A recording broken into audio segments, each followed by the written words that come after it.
What's going on, YouTube? Hey, backlit. Probably got my hair all messed up. But, look, man, I'm just changing channels so fast. I want to say this, that a lot of people, personally, that meet me, that hadn't met me in a while, say, hey, man, how did you learn to look so young? And I tell them, well, I burnt myself up and got new skin. So, anyway, but this channel, I'm going to label it Danny the Plumber, this one's for you, or something in that form of nature. He's going to try to help me. Maybe he can't help me, but I'll fill him in on everything as much as I can so he ain't lost on the situation. He might just tell me just to burn it and get rid of it, but here it is anyway. This bike, if y'all have been following this channel, y'all know that I rewired and did it correctly. All the wiring in that bat wing, or whatever you want to call it, is completely wired correctly. The gauges aren't all hooked up. The lights on the gauges are hooked up. I don't know where to hook cylinder head temperature up at. I don't know nothing about that. Maybe somebody can give me some information on that, as well as Danny the Plumber. My main issue right now is I went and bought a new stator for this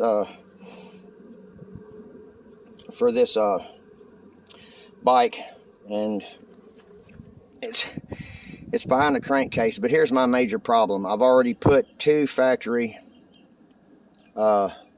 ignition switches on this thing and put them in there with the behind the key ignition. They got another switch in there that you replace, and I've replaced it. Finally, after this last one, I just said to hell with it, and I put a toggle switch on there with two different contacts. I mean, there's a power wire and there's two other wires, these green ones,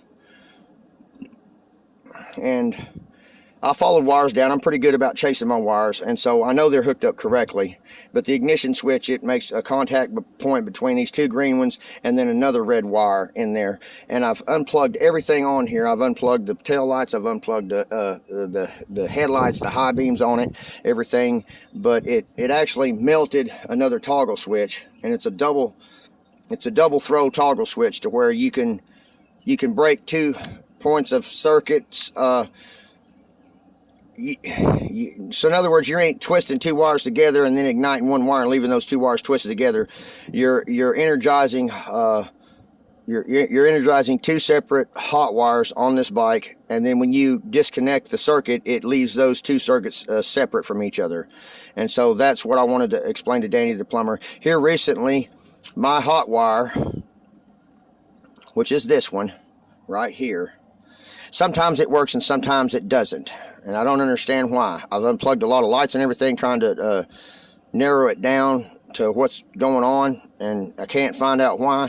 I do know that, Danny, that these wires right here, whenever that main hot wire that supplies power to the switch, your main load, you know, your main hot wire feed coming into to the bike, sometimes it does not have power at all. Sometimes it does and sometimes it doesn't.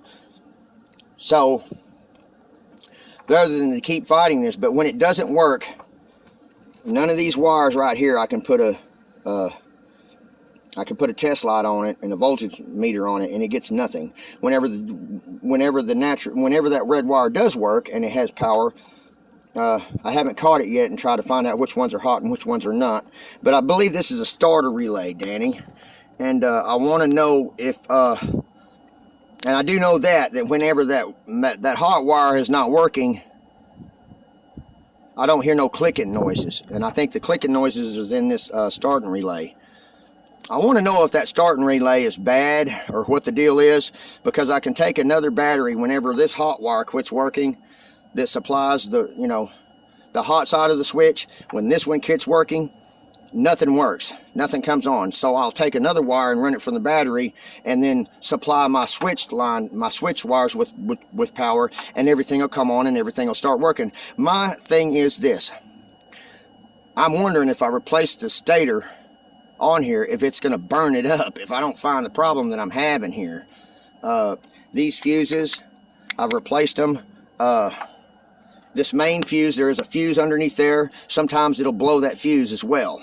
and I keep replacing it and keeps blowing it. Obviously I got a short somewhere, I just don't know where, and it's a nightmare. I was going to replace the stator, and I'll show you what's going on under there. I got this bike like this. I did not wire it up like this. So y'all, give me a break when you tell me, or you're screwing shit up or whatever. I don't know if you can see that. You see those? Those are wire nuts. That should have been heat shrink and soldered together to the stator wires that's going to my voltage regulator. And they're not touching or anything. I planned on fixing that right, and when I put the new stator on there, I planned on soldering those wires like they're supposed to be, instead of, you know, instead of doing the wire nut thing that's stupid. Anyway, I'm at my wit's end with this bike. I'm tired of going just local around the block, and then the battery gets low, and then I have to put the battery charger on it, and then it'll work just fine, but it's not charging at all. The stator is not charging at all. So I just wanted to know your opinion, Danny the plumber. And yeah, it looks like a clusterfuck under here, but it was in a lot worse condition before I started trying to figure crap out than it was before I got my hands on it. I got rid of a lot of, for example, the dumbass put these lights on here. You know, they got these wires. I put the heat shrink on it right here. They had that wire nutted. They had them wire nutted up here, and I put heat shrink on some of that. It's just, my point is, somebody has went and hooked up a bunch of crap on here and caused it to have a short, and I'm trying to go through it. Do I just need to get a new wiring harness off of another Honda Shadow Sabre? Because I want to ride this bike, but Big Lou done warned me that he already had another situation. He offered to go riding with his group, and he invited somebody to go riding with him, and then they had to pull over 6 times while that guy was riding with him, and that is very embarrassing for him. So he's not, it's not that he's not going to let me ride. I don't want to ride with somebody and be a burden at the end. I don't want to be bringing up the tail with a bunch of problems. So until I get the problems worked out on this bike, I'm not riding it no more. I'm going to probably just fix it up,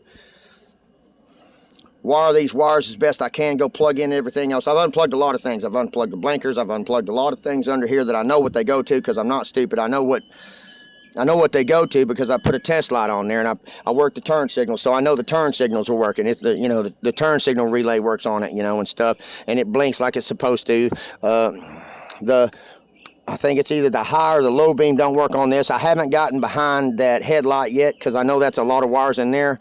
I was going to address that later. Maybe I need to address it now. I don't know. But anyway, Danny, if you could, I know it's hard to try to help someone with wiring when you're not there touching it and right in person. And it's very hard to give somebody some advice over the phone or something. I know that by experience. People try to help me fix this, and I said, well, I can't help you fix it. I got to be there. And so, but if you can, give me some advice on what to do, Danny, or as well as anybody else, I would appreciate it, because I love this bike. It's came a long way.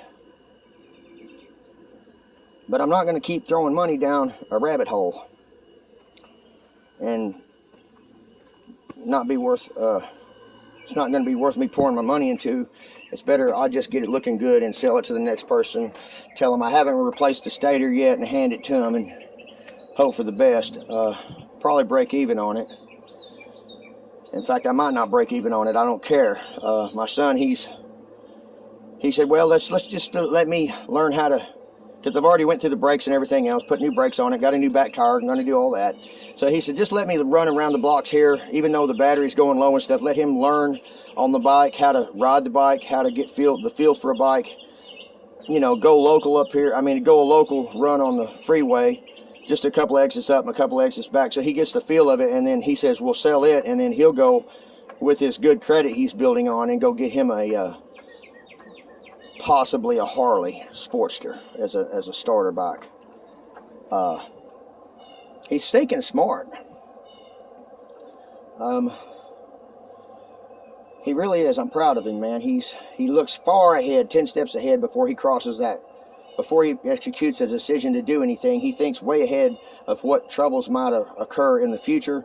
If he makes the decision to do something now, what it could affect his future in. And that's the reason why this channel name change is, as well as splitting it into different channels, because he doesn't want to be held accountable for his daddy's stupidity.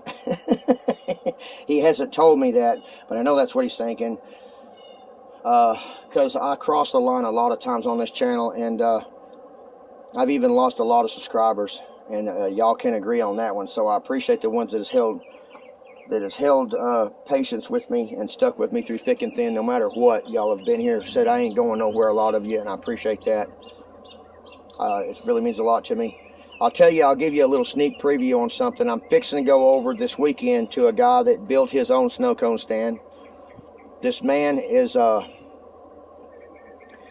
you know, maybe it don't take much to impress me, but I consider the man a genius because he's already bought and sold multiple businesses. And a lot of people have told him, you're doing wrong, you're fucking up, whatever, and you're stupid for doing that, it's never going to work. And then his response is, I don't give a fuck if it's not going to work. If it don't work, it don't work. But I tell you this, every one of them, he is, like, he used to have a cable installation business, and he ran 30 employees on that, you know, and he grew, and he sold the business. Not going to tell you why he sold the business, but it had a lot of things with doing with personal life and the way things were going. So if he wants to tell you that story, he can tell it. But anyway, I'm going to go over there, and I'm going to show you all about him. And my channel's going to start going over there, and eventually he's going to get his own channel. His own channel, he has reserved it. It's called That's My 2 Cents. He likes to talk a lot like me. His opinions are a lot like me, but he's got the balls to say it and spray it when I don't. You know, you think I don't got, you know, you think I've been flawless and ruthless and all this other, but I can tell you on one thing. He's got thin as thick as cow's hide. He does not get scared or insecure if somebody has their own opinion on something. In fact, I'll tell you what's going to happen. I can predict a future on this one. I'm going to go over there and shoot a video of his snow cone stand, and you're going to see a lot of the junk that he has around there. And he's not bashful. He said, I don't care. Come show it. Who gives a flying fiddling, you know, like that? I said, well, I just didn't want to scare you off or you be camera shy. He said, no, I'm not camera shy. He says, I just hadn't had the time to sit down and edit videos and learn how to do all that. He says, I'm kind of like you. I got to put a lot of time into it, and I just ain't got the time right now. And so one thing's going to happen, and I love you, Roofie, till death, but you're going to get on there and say, my God, look at the mess. Oh, damn, or whatever you say to me every time you see a mess. This guy tops me. I don't even hold a candle to his messes. But, in that said, he makes a lot of money. And to each their own. And if you don't like it, there's the fucking door. That's what he tells me. He's just going to tell everybody that. He doesn't care. He likes to read comments. He's interested in comments. But when they start bashing him around, he'll probably get on there and tell you, if you don't like it, there's a fucking door. Me, I'll sit there and be nice and go, please don't do that. And please be respectful and all this. He's ruthless when it comes to that shit. And I can't wait to go over there and show you his snow cone stand and show you. I don't know if he wants to let it out the bag until he gets a patent on it, but here's a little clue. When you have to sell snow cones during the summertime, and then when it gets cold, no one wants to buy snow cones, what one thing can you sell due to the coronavirus here lately? You can't even go into some of these places around here. Now it's starting to open back up, but you got to drive through, and it's either walk up or drive through. So that is what he's geared towards. He's geared towards serving the public with portable trailers, and I'm not going to tell you what it is, but you can guess. You can take a wild guess of what it's going to be. If everybody, it's drinks. And I ain't going to tell you what kind of drink it is, but everybody drinks this crap like it's crazy. They got to have that crap when they get up in the mornings, and I probably said too much on that one, but he's going to make a portable to go that, whatever it is. And he builds his stuff from the ground up. He doesn't like buying other people's crap because he's not impressed with the quality and the way it's built. He knows how to weld really well. He got taught when he was 12 years old by his granddaddy how to weld, and me and his granddaddy were best friends for the longest time. In fact, he's the one that introduced me and my wife on a blind date 37 years ago. And he got mad because, for a long time, he got mad at me for a long time because of the way I was living my life, and he didn't want to be around that shit. He said, I just choose not to do that, what you're doing, and you just go on. We're good, but we're not. And so I haven't seen him in 30 years or plus. And then here recently, maybe about 8 months ago, I came in contact with him. He actually said he watched a couple of my videos and couldn't believe it.